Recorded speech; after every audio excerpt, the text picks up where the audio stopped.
Objet, SCP-173 classe, Euclide, procédure de confinement spéciale. L'objet SCP-173 doit être conservé dans un conteneur verrouillé en toutes circonstances.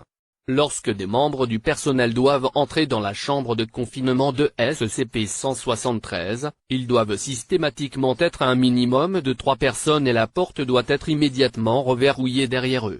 2 personnes doivent maintenir un contact visuel, direct avec SCP-173 en toutes circonstances et ce jusqu'à ce que tous les membres du personnel aient quitté et reverrouillé le conteneur. Description, transféré au site 19 en 1993. Origine inconnue jusqu'à présent.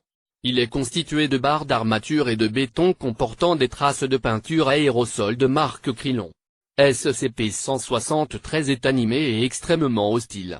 L'objet ne peut pas bouger tant qu'il se trouve dans un champ visuel direct. Il est impératif que le contact visuel avec SCP-173 ne soit pas interrompu. Les membres du personnel assignés à entrer dans le conteneur sont chargés de s'alerter mutuellement avant de cligner des yeux. L'objet attaque en brisant le cou de la victime à la base du crâne, ou par strangulation.